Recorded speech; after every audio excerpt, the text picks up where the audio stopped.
Esta pesquisa se dedica a analisar influências políticas no funcionamento da Interpol, primeira organização de policiamento internacional, no período da Guerra Fria, especialmente a partir de 1946 até meados da década de 1960. A noção de compromisso político de seus membros principais, envolvimento destes com seus respectivos governos e como estas ações refletem no funcionamento cotidiano da Interpol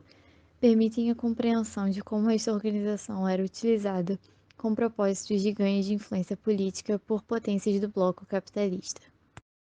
Os objetivos principais dessa pesquisa são, portanto, analisar a relação entre a Interpol e o processo de bipolarização política mundial durante a Guerra Fria,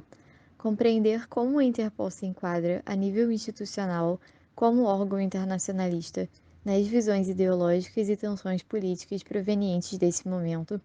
e entender o desenvolvimento e a ação da Interpol como centro agregador da cooperação policial internacional no Ocidente. A criação da Comissão Internacional de Polícia Criminal em 1923 não tinha claro propósito de combate a ideologias políticas.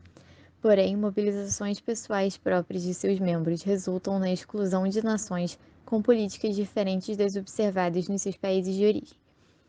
O fato da União Soviética nunca ter sido convidada para participar ilustra o compromisso político nas mobilizações internas da instituição. Apesar do foco institucional voltado para a criminalidade comum e sua ênfase em neutralidade política, a partir de 1934 é possível observar crescente presença e influência de membros alemães nazistas nas Assembleias Gerais e reuniões anuais realizadas, e a consequente nazificação da instituição a partir daí, culminando em 1938 em sua tomada oficial por generais nazistas. A anexação da Áustria pelo Terceiro Reich, onde se situava a comissão, e sua incorporação oficial para o aparato central de vigilância policial da SS, afirmam posteriormente ligações da ICPC com questões políticas em seu funcionamento interno. Após fins da Segunda Guerra Mundial, a ICPC é retomada por seus membros fundadores em 1946, caracterizando persistência de ideologias e relacionamentos pessoais observados como originários do começo do século XX. Embora tenha seu controle retomado por representantes de Estados-nações ocidentais ligados a forças aliadas durante a guerra, é possível notar que pouco foi feito para desconstruir influências nazistas na comissão, demonstrando persistência de mecanismos internos ligados ao processo de nazificação, mesmo após a sua derrota oficial. A curta participação do FBI, que se retira da instituição em 1950, menos de 5 anos após a sua retomada, ilustra ideias americanos específicos para o comportamento e possível influência interna. A eleição de seu diretor, J. Edgar Hoover, como vice-presidente demonstra sua importância nos poucos anos que se mobilizou. A participação do FBI americano no contexto de escalada de tensões mediante a Guerra Fria pode ser vista como se enquadrando em objetivos estatais de obtenção de influência política. A presença soviética nos mecanismos da comissão, embora não observada por presença de membros de órgãos policiais próprios, é tida como presente através da participação de países do leste europeu, constituídos da chamada Cortina de Ferro, segundo afirmações de policiais ocidentais. A ameaça de espionagem e crescente influência soviética na tomada de decisões de estruturação no interior da organização representa grande fonte de inquietação para os seus participantes europeus ocidentais e estadunidenses. A consequente saída de todos os membros ligados à considerada Cortina de Ferro, depois de menos de uma década da restituição da ICPC, aponta para sua considerável falta de participação e influência dos mecanismos da corporação.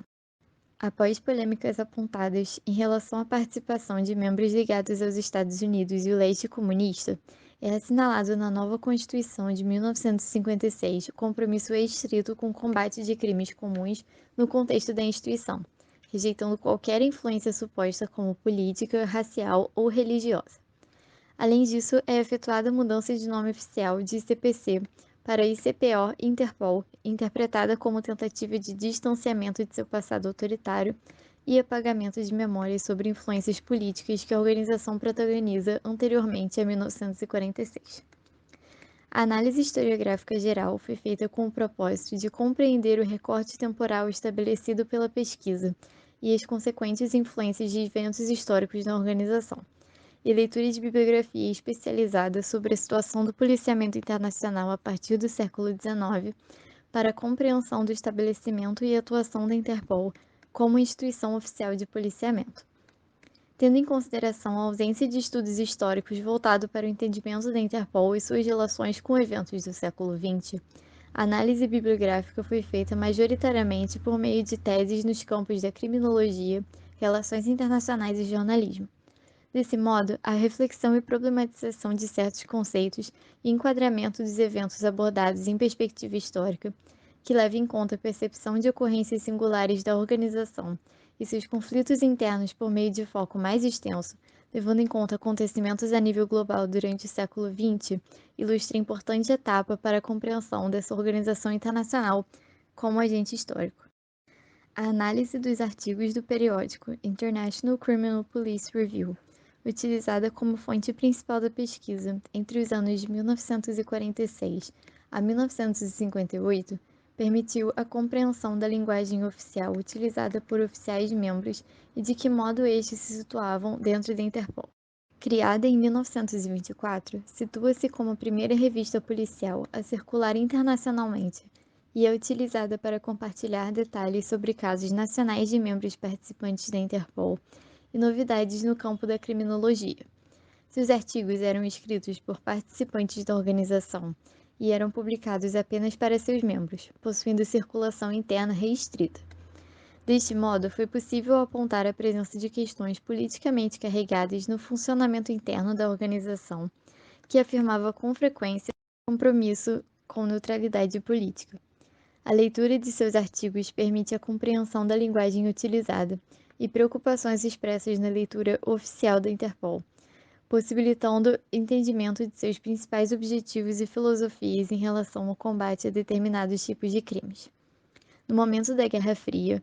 período que se situa a divisão ideológica entre nações capitalistas e comunistas, é possível observar no interior dessa organização de policiamento a crescente exclusão de membros aliados à União Soviética, onde são antagonizados por oficiais ocidentais. Comparativamente, a influência de participação dos Estados Unidos é exaltada com frequência, e países membros ligados ao Ocidente caracterizam posições de destaque na organização. A análise da Constituição Oficial da Interpol e as Assembleias Gerais presididas durante o período estudado demonstram aparente compromisso com o não envolvimento político da instituição. Entretanto, a carga política de seus policiais participantes, assim como a influência de eventos históricos no funcionamento da organização, e como estes ditam por vezes o seu cotidiano, afetando a noção de criminalidade existente, criminosos a serem perseguidos, e a própria Constituição da Interpol foram articulados por meio de comparação crítica da literatura oficial com a bibliografia selecionada. É possível concluir, após o levantamento bibliográfico e análise documental relativos à história do policiamento internacional e especificamente sobre a Interpol, que esta organização policial não se enquadra como força politicamente neutra, como é afirmado em sua literatura oficial.